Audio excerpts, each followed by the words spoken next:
Chosen ones, God will allow you to experience hurt and pain so that you know what to stay away from and understand what you don't want more clearly. I know that's not what you want to hear, especially as a chosen one, because let's face it, nobody likes to suffer, nobody wants to suffer. As chosen ones, we go through a lot more than the average person, through multiple tests, multiple trials, and tribulations. Sometimes our suffering doesn't seem to end. But the best way to move forward in life is to understand the reason and the purpose of one's suffering. As chosen ones, we are naturally stubborn people, and not in a bad sense, although it can play against us. This is how we are built to ensure we have the will and the tenacity to carry on with our purpose in this world, to ensure we live to fight another day. But our own stubbornness can turn on us when we are not paying attention, when we are not listening to the voice of God. Sometimes we think things are meant to be, that we stubbornly fight for the wrong things, the wrong person, the wrong situation.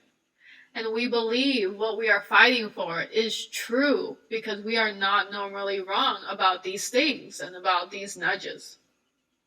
That's when God will allow you to experience the deepest hurt and pain so that you can truly learn from it. So that you will know to never choose that again, to never choose that path again, to realize that is far from what you wanted. Because of that deep hurt and pain that you had to go through, that took time to heal that pain, that hurt. You know where that path leads, especially now. Therefore, now you are stronger in your conviction, and you know more clearly what you are actually looking for and what you actually desire, what is truly important for you. Because on the other side of that, God is asking you, are you sure that's what you truly want?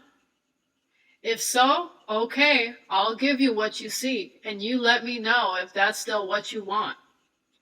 God is all-seeing and all-knowing. And best believe, God knows you very well, more than you know yourself. And sometimes He'll know what needs to be done to set you straight. And He will also know what circumstances and experiences will light that fire within you to get you to move, to take action, to make a decision. Sometimes it's when we are at our wits' end, that's when the magic happens. That fire is lit up and you transmute it to propel you forward. A lot of times, our deepest scars, our deepest betrayals, help imprint the lesson so that we stop making the same mistakes. Because when we are in deep hurt and pain, what do we most do? We isolate, we heal, which cause us to move into a space of deep reflection. Within this deep reflection, it causes us to pick apart what happened, to analyze all the different and moving parts, to recognize what the other person did to us, and to recognize the part we had played. In turn, that process of healing deep hurt and pain will give us a gift. The gift of knowledge, the gift of wisdom, the gift of clarity, of what we seek moving forward. Because in deep reflection, what is our usual motivation? Our biggest motivation is that I never want to experience or be in that type of situation ever again. So we get to work to figure out what we need to understand so we don't repeat it. And so anything resembling that, we can easily identify and know which experiences in life we would like to have moving forward. And I know sometimes it just doesn't seem fair, and you're probably right, it's not. But you can keep yourself stuck by constantly asking why. Why did this happen? Why me? What's the reason? Sometimes you'll discover the answer, and sometimes you won't. Ruminating on the why will not conjure it up faster.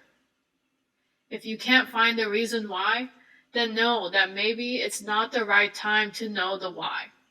Maybe there's still more stuff to unpack. All that time you're using to forcefully find the why, the reason it happened, your life is passing you by. And you have no power when you victimize yourself. Yes, you will run through the motions, and you are justified to feel that way. Just don't label yourself a victim for long. Doing so will only delay your progress, delay your plans, delay your mission, distract you and put you off path, off course. We are no longer a victim of our circumstance when we pick ourselves back up.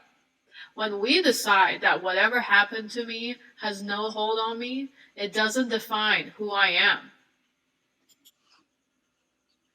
It was only an experience I once went through that I'm no longer a part of, and I no longer need to identify myself with that hurt and pain.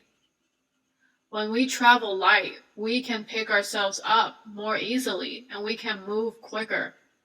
We can make the moves we were looking to make. And you can still do so without the reason why, without the explanation you seek. Life continues on, whether we like it or not. Life is not going to stand still because we are waiting for our answer in order to move forward, to move on. Where is your focus most valued in the now? Would you rather put all your focus on figuring out the answer?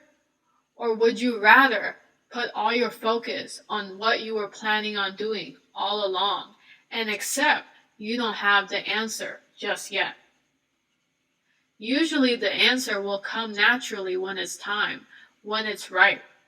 It will come to our understanding when we loosen our grip. In the belief we will find our answer is when the answer will appear. I hope you like this message. Thanks for listening and receiving this message. Please take what you need and let go of the rest.